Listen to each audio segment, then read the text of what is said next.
தந்தை மகன் தூய ஆவியாரின் பெயராலே.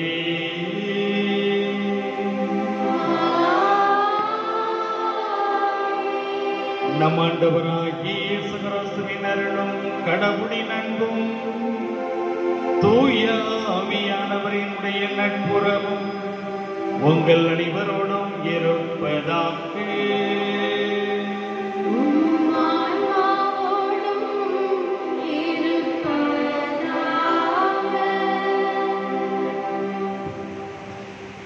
திருப்பலி முன்னுரை.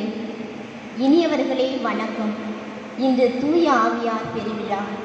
நம்முடைய திருமுனைக்கு நம் மீது பொழியப்பட்டு உறுதிப்படுத்தப்பட்ட ஆவியார் நம்முடைய உயிராக நம்முள் உரைகின்றார் எனில் அவர் தருகின்ற ஆற்றலை நாம் பெற்றுக்கொள்வதும் அதே உயிரை ஒருவர் மற்றவரில் கண்டு கொள்ளுவதும் அவரின் கடவுளின் உடனிருப்பை உணர்வதும் அவசியமாகிறது. நம்மேல் பொழியப்பட்ட தூய ஆவியார் நம்மை தொடர்ந்து வழிநடத்தவும் நாம் ஊழியத்திற்குரிய செயல்களை களைந்து ஆவிக்குரிய செயல்களில் வளரவும் வேண்டி இத்திருப்பலியில் பக்தியுடன் பங்கேற்போம்.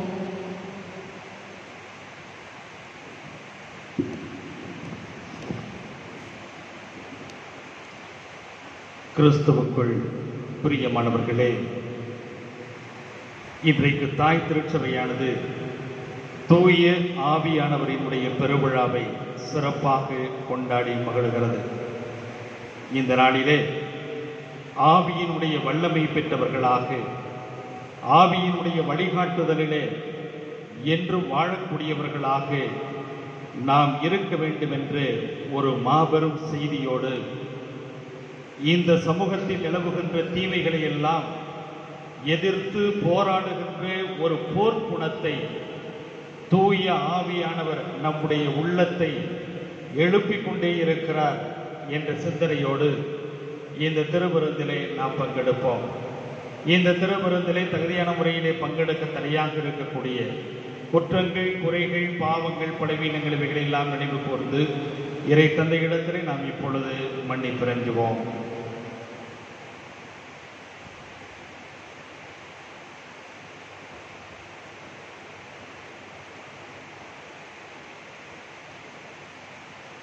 இந்த திருப்பலியிலே சிறப்பாக நினைவுறப்பட வேண்டியவர்கள் கடலூர் ஆனந்தி உடற்சுகம் பெற வேண்டும் என்பதற்காக ராஜராஜேஸ்வரி நகர் ராஜேஷ் நிர்மலா குடும்பத்திலே மறித்த அல்போன்ஸ் ஜெயராஜ் அவர்களினுடைய ஆன்ம இலைப்பாட்டிக்காக, கணேசபுரம் ஆரோக்கியராஜ் சகாய நெல்லி புஷ்பம் குடும்பத்திலே கடவுள் செய்த அனைத்து நன்மைகளுக்கு நன்றியாக, காட்டூர் பாத்திமாபுரம் லோர்து சாமி குடும்பத்திலே மறித்த சீலி பரிமளா மறித்த 1ஆம் ஆண்டு நினைவு திருப்பலியாக, யாரும் நினையாத ஆன்மாக்களுக்காக திருவாளர் அந்தோணிசாமி ஆசிரியர் அவர்களினுடைய ஆன்ம இலைப்பாட்டிக்காக, அம்மநகர் தாமஸ் வெக்ஸ்லின் குடும்பத்திலே கடவுள் செய்த அனைத்து நன்மைகளுக்கு நன்றியாக, பிரகாஷ் நகர் ஸ்டீபன் ராஜ் ஸ்டெல்லா மேரி மகன் ஸ்டான்லி பிறந்த நாளிலே நன்றியாகவும், திருமணம் கூடிய விரைவிலே நடைபெற வேண்டும் என்பதற்காக வேண்டுதல் படியாகவும், மரித்த ஆரோக்கியசாமி அவர்களினுடைய ஆன்ம இலைப்பாட்டிக்காகவும், திருவரம்பூர் சுருளி கோவில் திரு சிசில் ஸ்டாலின் ஜெனிட்டா இந்த தம்பதியினுடைய 2வது ஆண்டு திருமண நாளிலே குழந்தை பாக்கியத்திற்காக, டினிட்டி குடும்பத்திலே கடவுள் செய்த அனைத்து நன்மைகளுக்கு நன்றியாக இந்த திருப்பலியானது ஒப்புக் கொடுக்கப்படுகிறது.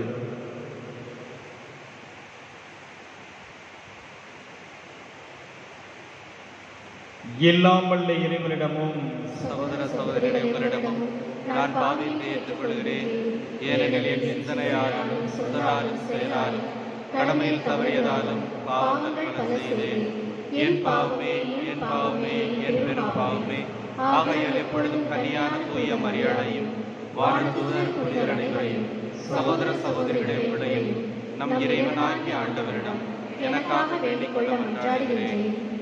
இல்லாமல் இறைவன் நம் மீது இறக்க வைத்து நம் பாவங்களை மன்னித்து நம்மை நிலைவாழ்வுக்கு அழைத்துச் செல்வாராக.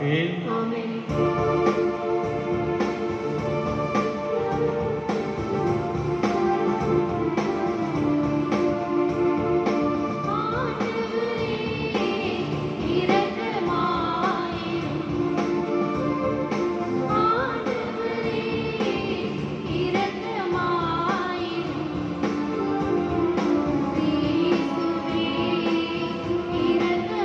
இரக்கமாயிரும்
ஜெபிப்போமாக. இறைவா, இன்றைய பெருவிழாவின் மறைபொருளால் எல்லா மக்களிலும் நாடுகளிலும் உள்ள உமது அனைத்துலக திரு அவையை புனிதப்படுத்துகின்றீர்.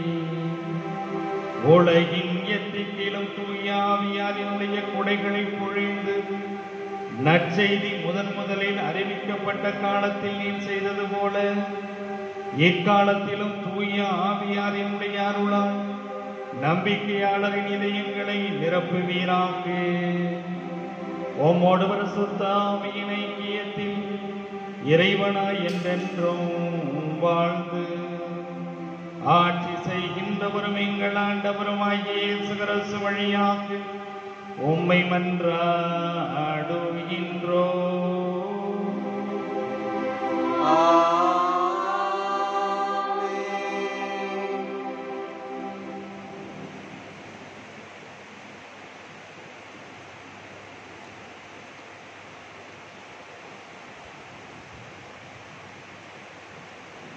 முதல் வாசகம். தூய ஆவியின் தூண்டுதலால் அவர்கள் ஒவ்வொருவரும் பேசத் தொடங்கினார்கள். திருத்தூதர் பணிகள் நூலிலிருந்து வாசகம். அதிகாரம் 2, திருவசனங்கள் 1 முதல் 11 முடிய. பெந்தகோஸ்து என்னும் நாள் வந்தபோது சீடர்கள் எல்லாரும் ஒரே இடத்தில் கூடியிருந்தார்கள். திடீரென்று கொடுங்காற்று வீசுவது போன்ற ஓர் இரைச்சல் வானத்திலிருந்து உண்டாகி அவர்கள் அமர்ந்திருந்த வீடு முழுவதும் ஒலித்தது.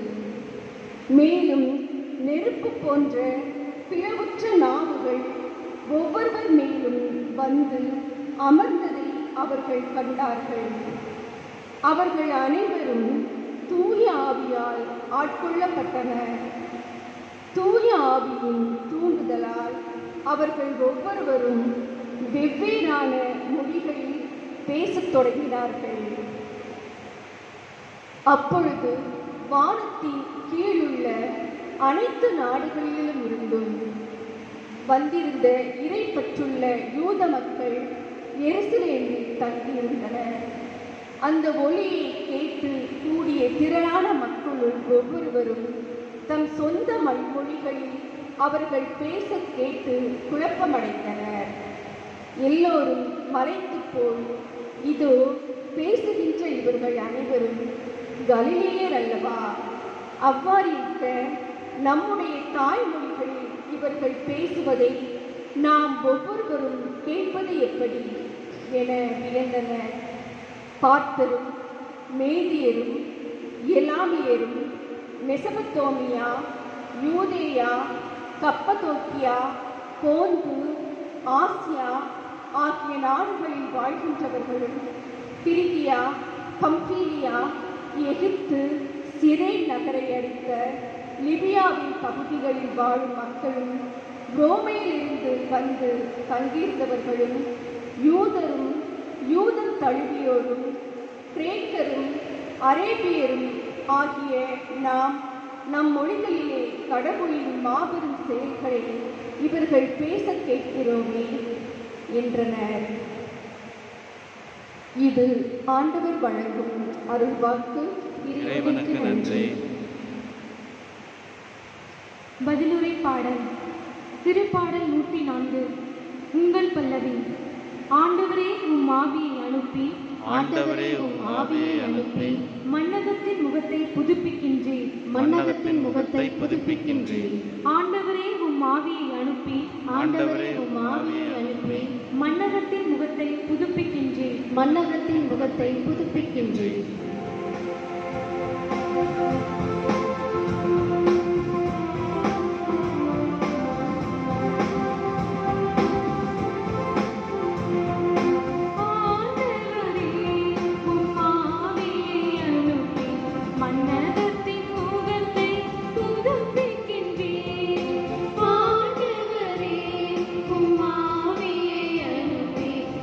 மன்னகத்தின் முகத்தை புதுப்பிக்கின்றேன்.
இரண்டாம் வாசகம். நாம் எல்லோரும் ஒரே தூய ஆவியால் ஒரே உடலாய் இருக்கும்படி திருமுழுக்கு பெற்றோம். திருத்துதர் பவுல் கொரிந்தியருக்கு எழுதிய முதல் திருமுகத்திலிருந்து வாசகம். அதிகாரம் 12, இறை வார்த்தைகள் 3 மற்றும் 12 - 13 முடிய. சகோதர சகோதரிகளே, தூய ஆவியால் ஆட்கொள்ளப்பட்டவர் அன்றி வேறு எவரும் இயேசுவே ஆண்டவர் என சொல்ல முடியாது. இதை நீங்கள் தெரிந்து கொள்ள வேண்டும். அருள் கொடைகள் பல வகை உண்டு, ஆனால் தூய ஆவியார் ஒருவரே. திருத்தொண்டுகளும் பல வகை உண்டு, ஆனால் ஆண்டவர் ஒருவரே. செயற்பாடுகள் பல வகை உண்டு, ஆனால் கடவுள் ஒருவரே. அவரே எல்லாரிடமும் எல்லாவற்றையும் செயல்படுத்துபவர். பொது நன்மைக்காகவே தூய ஆவியாரின் செயல்பாடுகள் ஒவ்வொருவரிடம் வெளிப்படுகிறது. உடல் ஒன்றே, உறுப்புகள் பல. உடலின் உறுப்புகள் பலவாயினும் உடல் ஒன்றாயிருப்பது போல கிறிஸ்துவும் இருக்கிறார். ஏனெனில் யூதரானாலும் கிரேக்கரானாலும் அடிமைகளானாலும் உரிமை குடிமக்களானாலும் நாம் எல்லோரும் ஒரே தூய ஆவியால் ஒரே உடலால் இருக்கும்படி திருமுழுக்கு பெற்றோம். அந்த ஒரே ஆவியை பானமாகவும் பெற்றோம். ஆண்டவர் வழங்கும் அருள்வாக்கு. இறைவாவுக்கு நன்றி.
ஆண்டவர் உங்களோடு இருப்பாராக.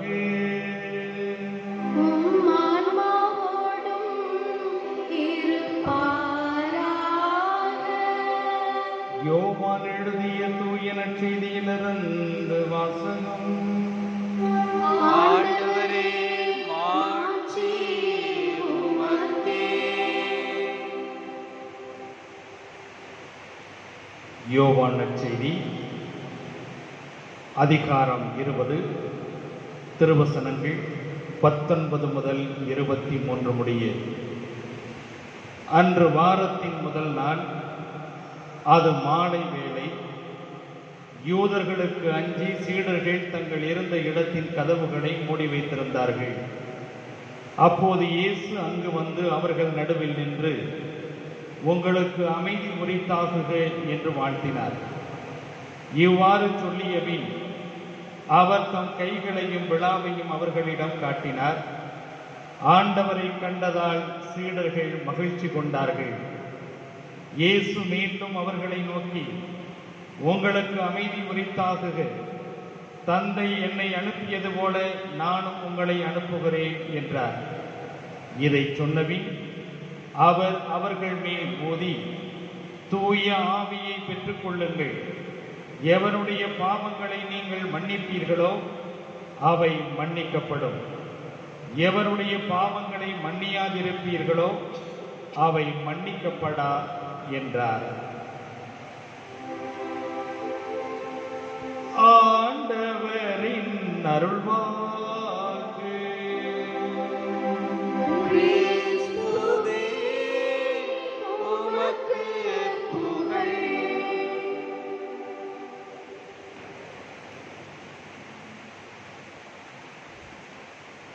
கிறிஸ்து இயேசுவில் அன்புமிக்க அருமையான சகோதர சகோதரிகளே, யமதர்மராஜன் இந்த பூலோகத்திற்கு வந்தபோது ஒரு அழகான பெண்ணிடம் மனத்தை பறிகொடுத்தார். அவள் மானுட பெண் என்றாலும் அவளை மணக்க ஆசைப்படுகிறாள். அவள் அழகானவள். அவள் அழகிலே அவன் மயங்கி விடுகிறான். அவளை மணக்கிறான். ஒரு மகனுக்கு தந்தையாகிறான். காலம் செல்கிறது. கொஞ்ச நாள் கழித்து மனைவி மீது ஒரு சலிப்பு தட்டுகிறது. எதுவுமே திருமணம் முடித்தவுடனே நான் பார்த்ததிலே இவள் ஒருத்திதான் மிகவும் அழகானவள் என்று பாடுவான். ஆனால் காலம் செல்ல செல்ல நான் பார்த்ததிலே இவள் ஒருத்திதான் மிகவும் கிளவியானவள் அப்படின்னு சொல்லுவான். ஏனென்றால் சலிப்பு தட்டி விடுகிறது. அவன் என்ன செய்கிறான்? எப்படியாவது இவளை விட்டுவிட்டு நாம் மேல் உலகம் சென்று விட வேண்டும் என்று தீர்மானிக்கிறான். ஆனால் மகனினுடைய பாசம் அவனை போக தடுக்கிறது. மகன் கொஞ்சம் வளர்ந்த பிற்பாடு மகனிடத்திலே சொன்னான், இங்கே பாரு, நீ ஒரு நல்ல மருத்துவனாக மாற வேண்டும். எல்லா நோயாளிகளுக்கும் நீ மருத்துவம் பார்க்க வேண்டும். மரண தருவாயிலே இருக்கக்கூடியவர்களுக்கு கூட நீ அவர்களுடைய உயிரை காப்பாற்றிவிட வேண்டும். எப்படி தெரியுமா? அதாவது நீ நோயாளியிடத்தில் சென்று அந்த நோயாளிக்கு மருந்து கொடுக்கும் போது நான் அந்த இடத்துல இருந்தா நீ அவங்களுக்கு மருந்து கொடுக்க கூடாது, என்னால பார்க்க முடியாதுன்னு சொல்லி வந்துடணும். ஏன்னா யமதர்மன் நான் நிக்கிறேன் அப்படின்னா நோயாளியினுடைய உயிரை எடுப்பதற்காக நான் நிக்கிறேன்.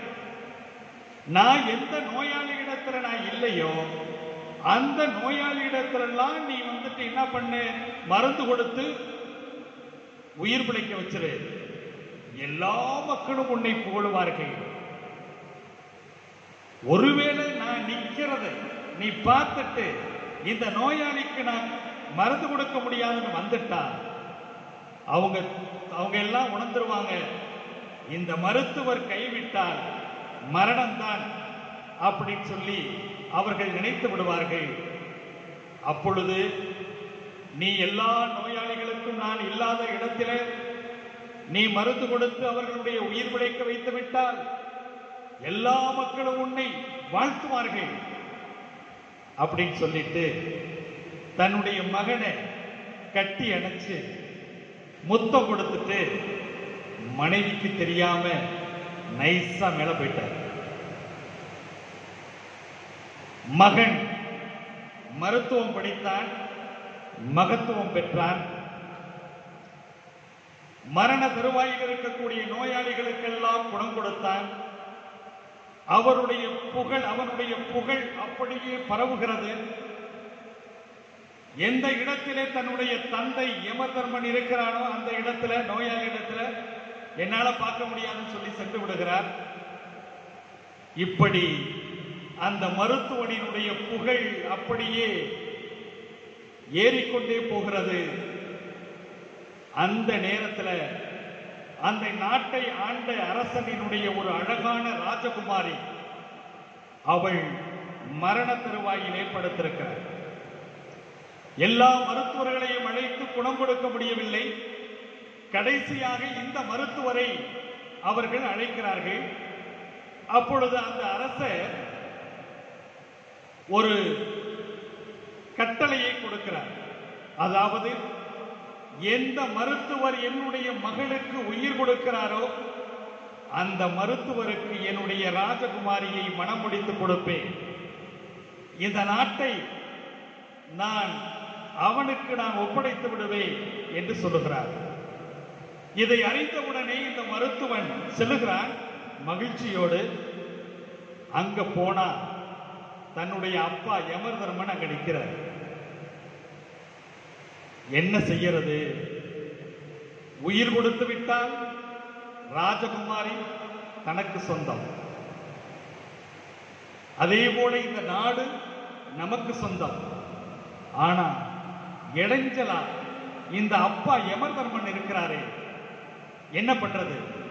இவர் அந்த இடத்திலிருந்து விரட்டணுமே, என்ன செய்யறது அப்படின்னு சொல்லிட்டு யோசிச்சுட்டு அப்படியே கதவு வழியாக திரும்பி பார்த்து, அம்மா இந்த அப்பா இங்க நிக்கிறாருமா, நீ காணாம தேடிக்கிட்டு இருந்த இல்லையா, இந்த நின்றுகிட்டு இருக்கிறாரு அப்படின்னு சொன்ன உடனேயுமே துண்டக்கானா துணியக்கானா அப்படின்னு சொல்லிட்டு யமதர்மன் ஓடி போயிட்டாராம்.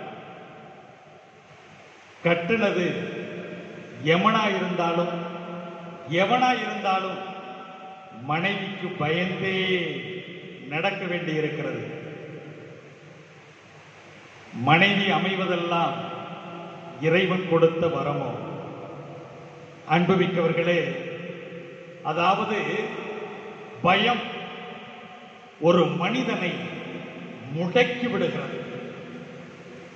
ஒரு மனிதனுடைய வாழ்க்கையினுடைய மிகப்பெரிய தடையாக இருப்பது பயம்தான்.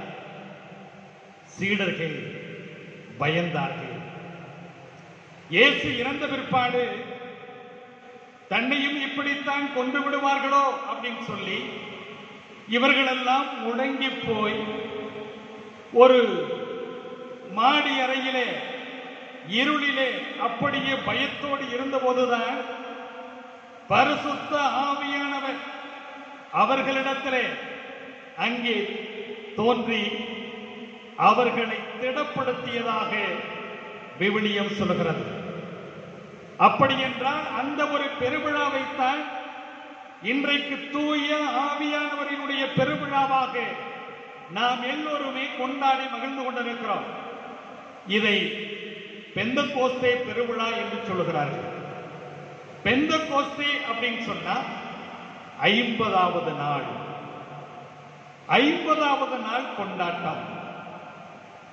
அதாவது பழைய ஏற்பாட்டிலே பார்வோன் மன்னன், எகிப்திய மன்னன் பார்வோனினுடைய அடிமைத்தனத்திலே ஆட்கொள்ளப்பட்ட இஸ்ராயேல் மக்களை எல்லாம் அவர்களை பாலும் தேனும் குடிகின்ற கானான் தேசத்திற்கு அடிமைத்தனத்திலிருந்து அழைத்து வருகின்ற போது பார்வோன் மன்னனிடமிருந்து விடுவிக்கப்பட்ட 50வது நாளில கடவுள் மோயிசன் வழியாக 10 கட்டளைகளை கொடுக்கிறார்.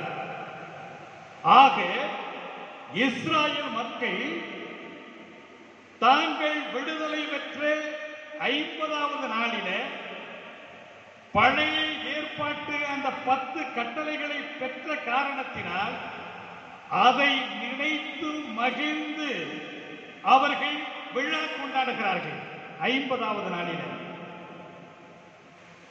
ஏன் விழா கொண்டாட்டம் என்றால், அடிமைத்தனத்திலிருந்து மீட்கப்பட்ட மக்களுக்கு 10 கட்டளைகள் அவர்களுடைய வாழ்க்கையிலே பரவசமாக கொடுக்கப்பட்டு அந்த 10 கட்டளைகள் தான் அந்த மானுட சமூகத்தை சமூக வழி சமூகமாக, இறை சமூகமாக ஒன்று சேர்த்து வாழுவதற்கு வழிகாட்டப்பட்ட அந்த நிகழ்வுகள்.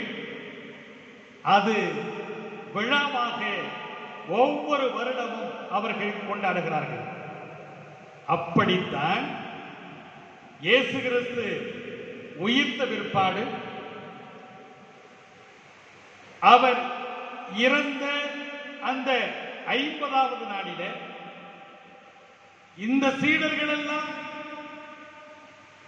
இயேசுவினுடைய அந்த மாபெரும் பாஸ்காவை நினைவு கூர்ந்து பயந்து நடுங்கி, ஐயோ நமக்கு வாழ்வே இல்லையே, வாழ்வே சூன்யமாகிவிட்டது என்று அவர்கள் நடுங்கிக் கொண்டிருந்த, அச்சப்பட்டுக் கொண்டிருந்த அந்த வேளையில்தான் அவர்களை திடப்படுத்தி, ஒருமுகப்படுத்தி, பக்குவப்படுத்தி இந்த சமூகத்தில் இருக்கக்கூடிய மக்களுக்கெல்லாம் இறை செய்தியை அறிவிப்பதற்காக ஆற்றலையும் சக்தியையும் கொடுக்கக்கூடிய மாபெரும் ஆற்றலை பரிசுத்த ஆவியானவர் பொழிந்த ஒரு நிகழ்வாக இந்த பெந்தெகோஸ்தே பெருவிழா கொண்டாடப்படுகிறது.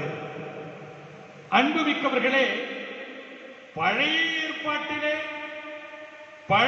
ஏற்பாட்டினுடைய நிகழ்வாகிய அந்த 10 கட்டளைகளை கொடுக்கப்பட்ட அந்த ஒரு விழாவை பெந்தெகோஸ்தே விழாவாக கொண்டாடிய அந்த நேரத்தில் புதிய பாஸ்காவாகிய இயேசு கிறிஸ்து நமக்காக பலியாகிய அந்த 50வது நாளிலே அந்த இஸ்ராயேல் மக்கள் சீடர்கள் எல்லாம் ஒரே குடும்பமாக கூடியிருந்த நிலையிலே அவர்களை திடப்படுத்தி ஒருமுகப்படுத்தியதாக இந்த ஆவியானவரினுடைய செயல்பாடு அமைந்திருப்பதுதான் இன்றைய விழாவினுடைய முக்கியத்துவமாக இருக்கிறது. அன்புமிக்கவர்களே, இதைத்தான் யூதர்கள் பெந்தெகோஸ்தே பெருவிழாவை ஒரு அறுவடையினுடைய விழாவாக கூட கொண்டாடினார்கள். ஏனென்றால் அந்த அறுவடையினுடைய விழா என்று சொல்லுகின்ற போது தங்களுடைய நிலங்களிலே விளைந்த முதற்கனிகளை எல்லாம் ஆண்டவரிடத்திலே கொண்டு வந்து கொடுத்தார்கள். அவர்களை அப்படியே ஒரே சமூகமாக உருவாக்கினார்கள். ஒரே சமூகமாக அவர்கள் குழுமினார்கள். இது ஒரு மகிழ்ச்சியினுடைய கொண்டாட்டமாக, கடவுளுக்கு நன்றி செலுத்தக்கூடிய ஒரு கொண்டாட்டமாக அது அமைந்தது. அதே போலதான் பரிசுத்த ஆவியினுடைய வல்லமையை பெற்ற அந்த மக்கள் தங்களிடத்தில் இருக்கக்கூடிய பிளவுகளையும் பிணக்குகளையும் எல்லாம் நீக்கி ஓர் உடலாக, ஒரு சமூகமாக, ஒரு கட்டியெழுப்புவதற்கான ஒரு கருவியாக தூய ஆவியானவர் செயல்பட்டிருக்கிறார். ஆக தூய ஆவியானவர் ஒற்றுமையினுடைய அடையாளம். ஏனென்றால் பல்வேறு நிலைகளிலே பல்வேறு எண்ணங்களால் பிரிந்திருந்த சீடர்களை கூட ஒருமுகப்படுத்தி அவர்களுடைய வாழ்க்கையிலே உற்சாகப்படுத்திய ஒரு நிகழ்வு ஆவியினுடைய வல்லமையால் தான் நிகழ்ந்தது. நாம் அனைவருமே அறிந்திருக்கிறோம். அதாவது இயேசுவை அங்கே யூதர்கள் படை வீரர்கள் பிடித்தவுடனே நான் உங்களோடு உடனிருப்பேன் என்று சொன்ன சீடர்கள் ஓடிப்போனார்கள். கெத்சமனே தோட்டத்தில் கூட அவரை விட்டு அவருடைய சீடர்கள் சென்று விடுகிறார்கள். அதாவது நான் உமக்காக உயிரையும் கொடுப்பேன் என்ற பேதுரு கூட சாதாரண ஒரு பணிப்பெண்ணினுடைய அந்த வார்த்தையை அவர் அப்படியே அதற்கு எதிராக சொல்லி இயேசுவை மறுதலித்தவர். பல இடங்களிலே தன்னுடைய இயலாமையை வெளிப்படுத்தியவர். இப்படிப்பட்ட ஒரு நிலையிலே இருந்த பேதுரு கூட 3000 பேருக்கு முன்பாக நின்று என்னால் நான் கண்டதையும் கேட்டதையும் அறிவிக்காமல் இருக்க முடியாது, என்னுடைய தலைவனாகிய இயேசு கிறிஸ்துவை ஆண்டவர் என்று அறிக்கையிடக்கூடிய ஆற்றலையும் சக்தியையும் பெற்றார் என்றால் இந்த ஆவியானவரினுடைய வல்லமையினால் தான். அப்படி என்றால் ஆவியினுடைய வல்லமை ஒரு மனிதனுடைய உள்ளத்திலே ஆற்றலையும் சக்தியையும் எழுப்புகிறது. அவனை உற்சாகத்தோடு பணியாற்ற அழைப்பு விடுக்கிறது. பயத்தோடு, நடுக்கத்தோடு, கலக்கத்தோடு இருக்கக்கூடிய எல்லா மனிதர்களையும் நான் இருக்கிறேன், உங்களுக்காக உங்களுடைய துணையாளர் இருக்கிறார் என்ற ஒரு நிலையில எல்லாவற்றையும் எதிர்த்து நிற்கக்கூடிய ஒரு ஆற்றல் மிக்க ஒரு போர் வீரனாக துணையாளர் பரிசுத்த ஆவியானவர் இருக்கிறார், இருந்து கொண்டிருக்கிறார் என்பதுதான் நாம் அறிந்து கொண்டிருக்கக்கூடிய உண்மையாக இருக்கிறது. எனவேதான் இயேசு சொல்கிறார், நான் உங்களை திக்கற்றவர்களாக விட மாட்டேன், மாறாக உங்களை வழிநடத்துவதற்காக மற்றொரு துணையாளரை அனுப்புகிறேன் என்று சொல்கிறார். அந்த துணையாளர் தந்தையிடமிருந்தும் சுதனாகிய இயேசு கிறிஸ்துவிடமிருந்தும் புறப்பட்டு வந்தவர். அவர் நம்மையெல்லாம் நெறிப்படுத்துகிறார். திருமுழுக்கின் வழியாக நாம் பெற்ற பரிசுத்த ஆவியினுடைய வல்லமை உறுதி பூசலின் வழியாக வரங்களையும் கொடைகளையும் நம்மீது அதிகமாக பொழியப்பட்டிருக்கிறது. எனவே அவருடைய குரலுக்கு, ஆவியினுடைய குரலுக்கு செவிமடுக்கக்கூடியவர்களாக இருக்க வேண்டும். ஆனால் இன்றைக்கு பார்க்கிறோம், பல இடங்களிலே பரிசுத்த ஆவியானவர் எங்களுக்குத்தான் சொந்தம் என்று பிரிந்த சபையினர் பட்டா போட்டு அதனை அனுபவிக்க துடித்துக் கொண்டிருக்கக்கூடிய ஒரு காலகட்டமாக இன்றைய காலகட்டம் இருக்கிறது. இன்றைக்கு பார்க்கிறோம், பரிசுத்த ஆவியினுடைய பெயரை வைத்துக் கொண்டு பல்வேறு விதமான எழுப்புதல் கூட்டங்களையும் பல்வேறு விதமான அரும்படை கூட்டங்களையும் நடத்தி கொண்டு அவைகளெல்லாம் பணத்தை பெருக்கக்கூடிய ஆதாயத்திற்காக நடத்தப்படக்கூடிய ஒரு நிகழ்வாக இருந்து கொண்டிருக்கிறது என்றால், பரிசுத்த ஆவியானவர் ஒற்றுமையை ஏற்படுத்தக்கூடியவரா அல்லது பிரிவினையை உருவாக்கக்கூடியவரா என்ற ஒரு கேள்வியை எழுப்புவதிலே நியாயமும் இருக்கிறது. என்றைக்குமே பரிசுத்த ஆவியானவர் ஒற்றுமையை உருவாக்கக்கூடியவர். ஏனென்றால் கடவுளினுடைய அந்த கட்டளைகளை எல்லாம் மீறி பாபேல் கோபுரத்தை அவர்கள் அமைத்த போது அவர்கள் பல்வேறு நிலைகளிலே சிதறுண்டார்கள் என்று விவிலியத்திலே நாம் படிக்கிறோம். ஆனால் பரிசுத்த ஆவியானவர் வந்தபோது பல நிலைகளிலே இருந்த மக்கள் எல்லாம் ஒன்றுபட்டார்கள். ஒருமைப்பாட்டை அவர்கள் உணர்ந்தார்கள். ஒற்றுமையோடு செயல்பட்டார்கள். பல்வேறு மொழிகளை பேசக்கூடியவர்களாக இருந்தாலும் அந்த ஆவியானவரினுடைய மொழிகளை அவர்கள் அறியக்கூடியவர்களாக இருந்தார்கள். அவர்களிடத்திலே வேற்றுமை இல்லாத ஒரு நிலை உருவாகியது என்பதை நாம் பார்க்கிறோம். அப்படி என்றால் நம்முடைய வாழ்க்கையில நம்மிடத்தில் இருக்கக்கூடிய ஆவியினுடைய வல்லமை, ஆவியினுடைய குரலுக்கு செவிமடுத்து பண்பட்டவர்களாக இந்த சமூகத்திலே வாழ வேண்டும் என்பதுதான் கடவுளினுடைய எதிர்பார்ப்பாக இருக்கிறது. அப்படி என்றால் நாம் அனைவருமே ஒற்றுமையை உருவாக்குகின்ற, சமத்துவத்தை உருவாக்குகின்ற, சகோதரத்துவத்தை கட்டி எழுப்புகின்ற, அன்பு சமுதாயத்தை உருவாக்கக்கூடிய நல்ல மனிதர்களாக நாளும் வாழ பரிசுத்த ஆவியானவர் என்றும் துணை நின்று காப்பாராக. ஆமென்.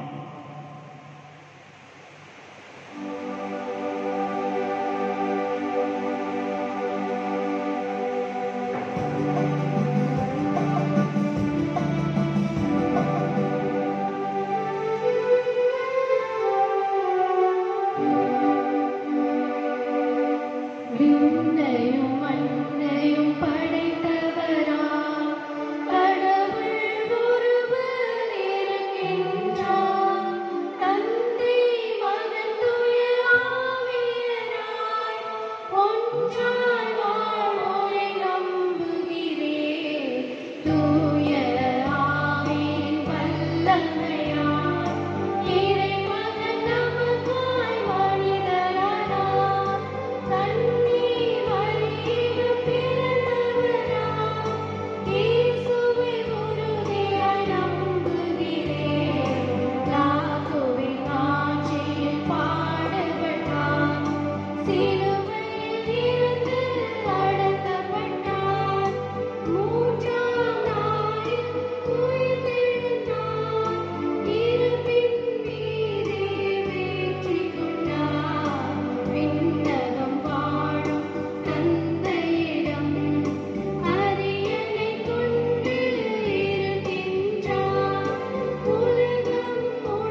அன்புமிக்க சகோதர சகோதரிகளே, நம்மை எல்லாம் படைத்து காத்து கண்ணின் மணி போல வழிநடத்துகின்ற கடவுள் நம்மோடு இருக்கிறார் என்ற ஒரு உணர்விலே இந்த மன்றாட்டுக்களை இந்த நேரத்திலே சமர்ப்பிப்போம்.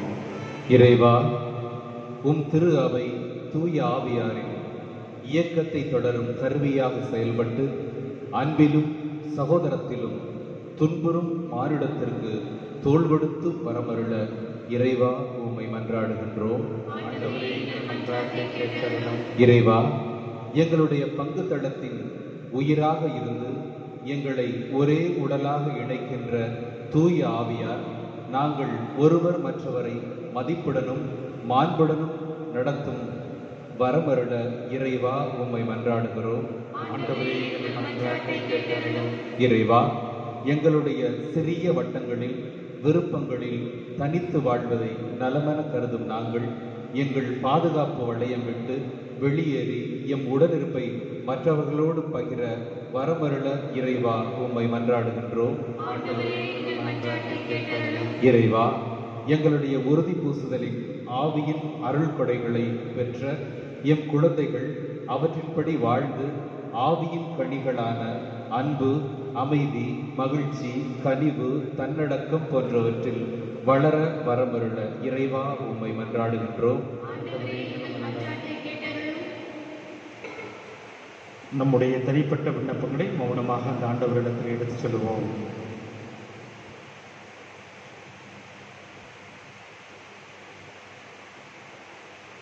ஜெபிப்போமாக.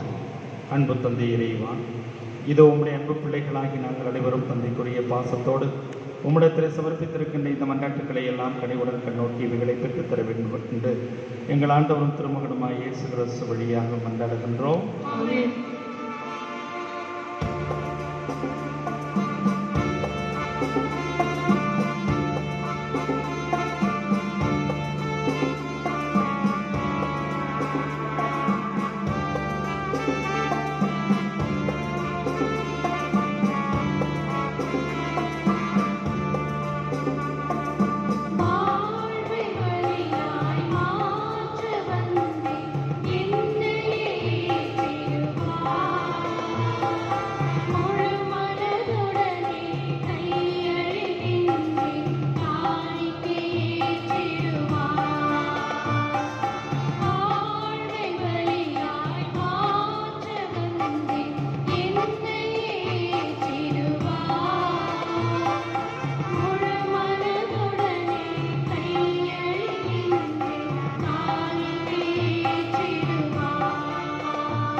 சகோதர சகோதரிகளே, என்னுடையதும் உங்களுடையதுமான இப்படி எல்லாம் வல்ல தந்தையாகிய இறைவனுக்கு ஏற்றதாகும்படி மன்றாடுங்கள். ஆண்டவர் தமது பெயரின் புகழ்ச்சிக்காகவும் மாட்சிக்காகவும் நமது நன்மைக்காகவும் புனித திரு அவை அனைத்தின் நலனுக்காகவும் உமது கையிலிருந்து இப்பலியை ஏற்றுக்கொள்வாராக. ஆண்டவரே, உம் திருமகனினுடைய வாக்குறுதிக்கு ஏற்ப தூய ஆவியானவர் இந்த பணியினுடைய மறையுண்மைகளை எங்களுக்கு மிக தெளிவாக வெளிப்படுத்த உம்மை வேண்டுகின்றோம். இவ்வாறு அவரே எங்களை நிறையுண்மையை நோக்கி வழி நடத்துவாராக.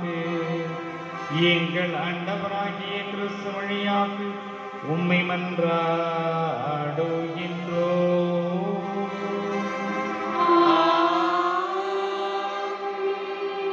ஆண்டவர் உங்களோடு இருப்பாராக.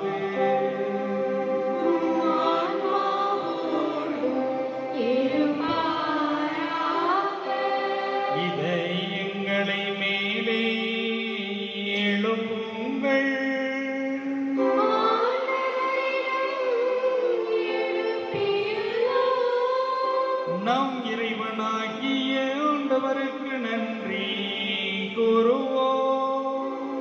அது தகுதியும் நீதியுமானதே. ஆண்டவரே, பரிசுத்த தந்தையே, எல்லாம் வல்ல நித்திய இறைவா, எங்கள் ஆண்டவராகிய கிறிஸ்து வழியாக எந்நாளும் எவ்விடத்திலும் நாங்கள் உமக்கு நன்றி செலுத்துவது மெய்யாகவே தகுதியும் நீதியும் ஆகோ. எங்கள் கடமையும் மீட்புக்குரிய செயலும் ஆகும். ஏனெனில் நீர் பாஸ்கா மறைபொருளை நிறைவுறச் செய்கின்றீர்.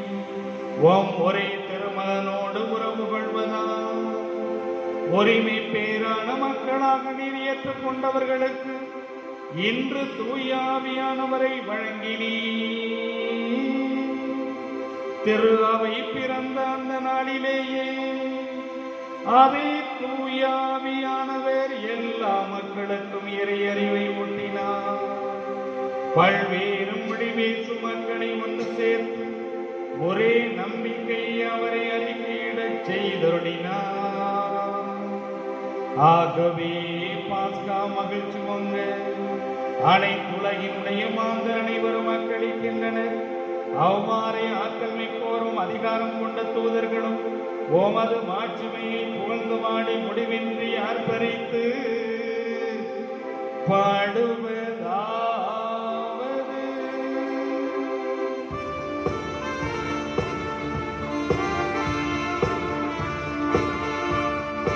தூயவர், தூயவர், தூயவர், ஆண்படைகளின் கடவுளும் ஆண்டவர்.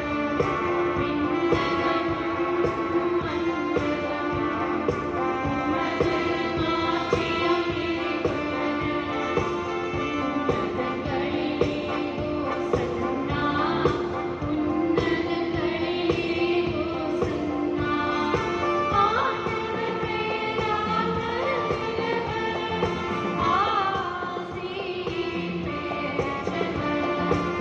உன்னதங்களிலே ஓசன்னா, உன்னதங்களிலே ஓசன்னா.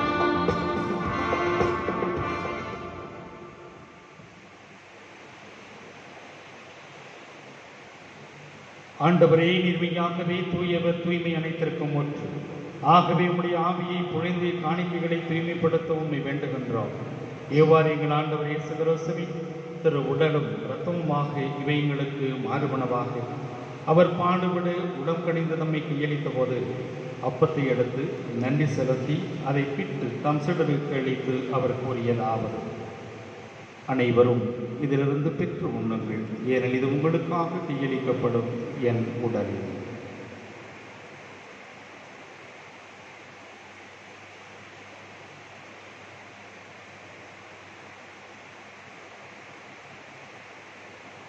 அவ்வண்ணமே இரவு புரந்து அருந்தியவை கிண்ணத்தையும் எடுத்து மக்கள் நன்றி செலுத்தி தம் சீடருக்கு அளித்து அவர் கூறியதாவது: அனைவரும் இதிலிருந்து பெற்று பருகுங்கள், ஏனெனில் இது புதிய நிலையான உடன்படிக்கைக்குரிய என்ற ரத்தத்தின் எண்ணம். இந்த இரத்த பாவ மன்னிப்பு கண்டு உங்களுக்காகவும் பலருக்காகவும் சிந்தப்படும். இதை என் நினைவாக செய்யுங்கள்.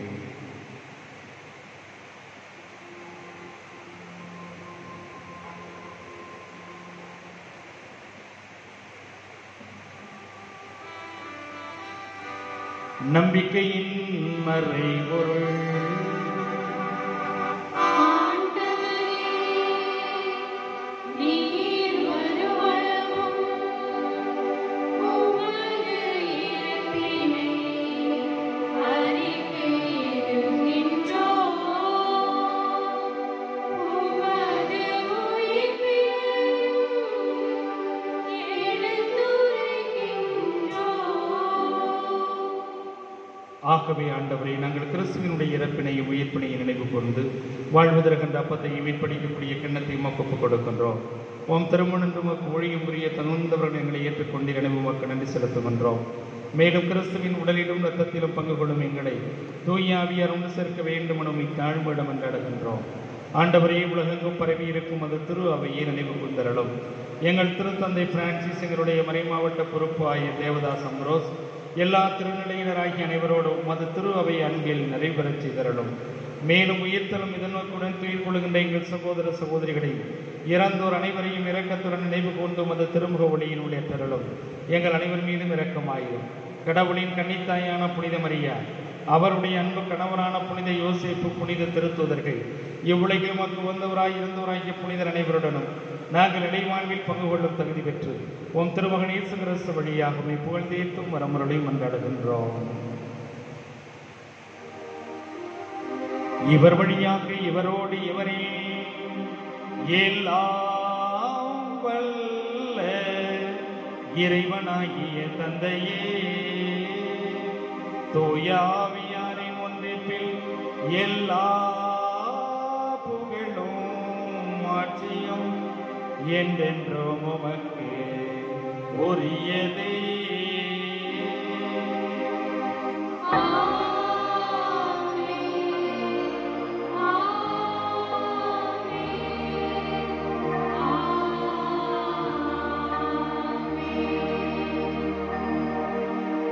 மீட்பரின் கட்டளையால் கற்பிக்கப்பட்டு இறை படிப்பினையால் வெற்றி பெற்ற நாம் துணிந்து பாடுவோம்.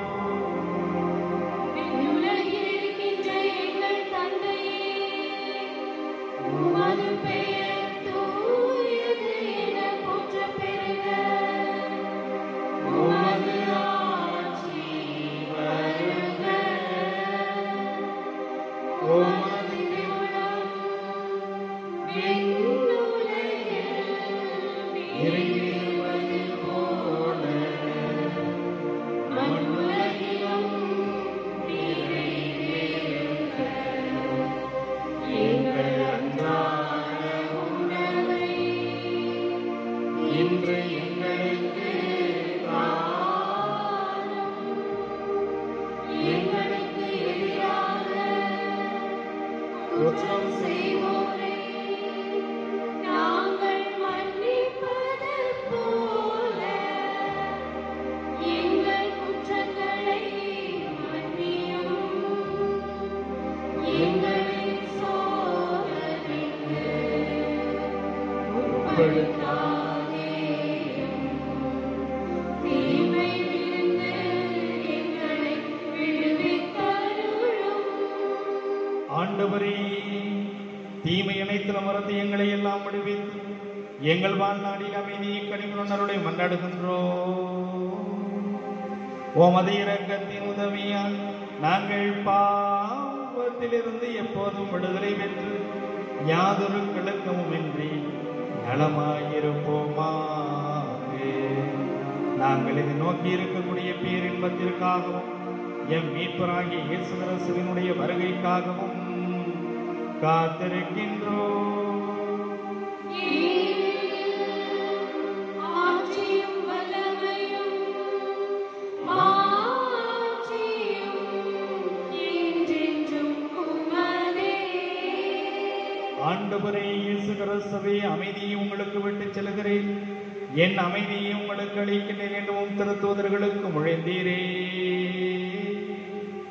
எங்கள் பாவங்களை பாராமல் உமது திரு அவையின் நம்பிக்கையை கண்ணோக்கி உமது திருவுளத்திற்கு ஏற்பதற்கு அமைதியும் ஒற்றுமையையும் அளித்தருள்வீராக.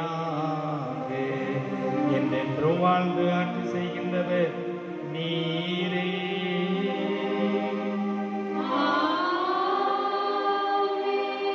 ஆண்டவருடைய அமைதி உங்கள் அனைவரோடும் இருப்பதாக.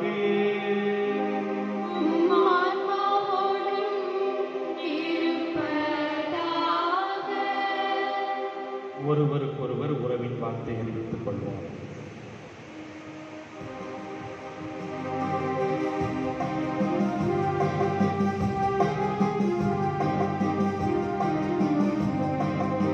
உலகின் பாவம் போக்கும் இறைவனின் செம்மறி,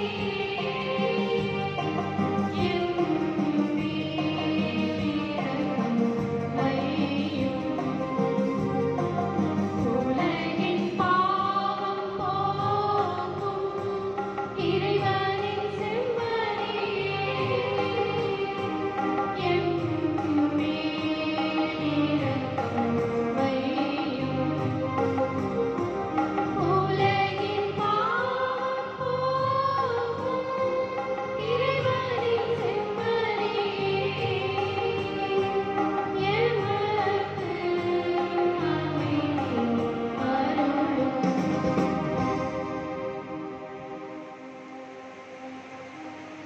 இதோ இறைவனின் செம்மறி, இதோ உலகின் பாவங்களை போக்குகின்றவர். இந்த செம்மறியின் விருந்து கழைக்க பெற்றோர் பேறு பெற்றோர். ஆண்டவரே, நீர் என் இல்லத்தில் எழுந்தருள நான் தகுதியற்றவள். ஆனால் ஒரு வார்த்தை மட்டும் சொல்லி அருளும், எனது ஆன்மா நலமடையும். கிறிஸ்துவின் திருவுடலும் ரத்தம் நம்மை காத்த நமக்கு நித்தியம் அளிப்பதாக. ஆமென்.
ஜெபிப்போமாக.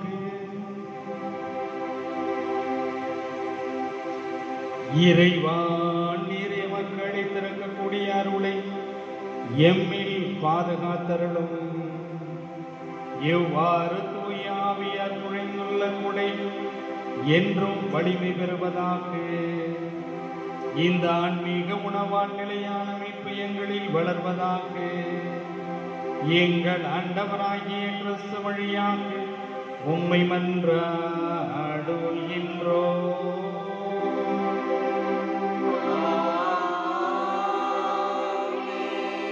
ஆண்டவர் உங்களோடு இருப்பாராக.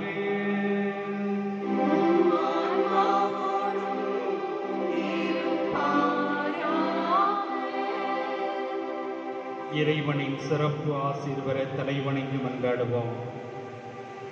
தம் சீடர்களின் மனங்களில் துணையாளராம் தூய ஆவியானவரை பொழிந்து ஒளிர்விக்க திருவுளம் கொண்ட ஒளிகளின் தந்தையாகிய இறைவன் தமது ஆசியால் உங்களை மகிழ்வுறச் செய்து அதே ஆவியானவரினுடைய கொடைகளால் உங்களை என்றும் நிரப்புவாராக.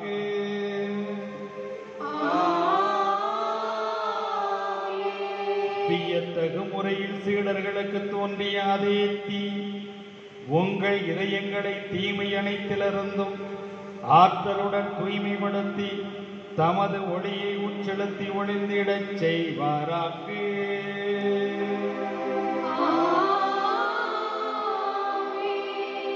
பல்வேறு மொழியினரை ஒரே நம்பிக்கை அறிக்கையில் ஒருங்கிணைக்க திருவுளம் கொண்ட அவர் உங்களை அதே நம்பிக்கையில் நிலைத்திருக்கச் செய்து அதன் வழியாக நீங்கள் எதிர்நோக்கி இருப்பதை கண்டடையச் செய்வாராக.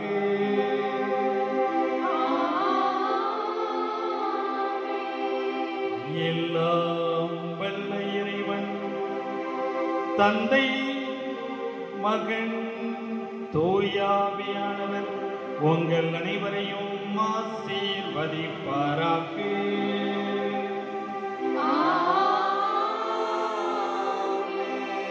என்றுமே ஆவியினுடைய ஆற்றலை பெற்றவர்களாக வாழ சென்று வாருங்கள். திருப்பலி முடிந்தது. அல்லேலூயா அல்லேலூயா அல்லேலூயா.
மகன் தூயாவியாரின் பெயராலே ஆமென். இயேசுவுக்கே புகழ், இயேசுக்கே புகழ், இயேசுவுக்கே மகிமை, இயேசுக்கே மகிமை. மரியே வாழ்க, மரியே வாழ்க.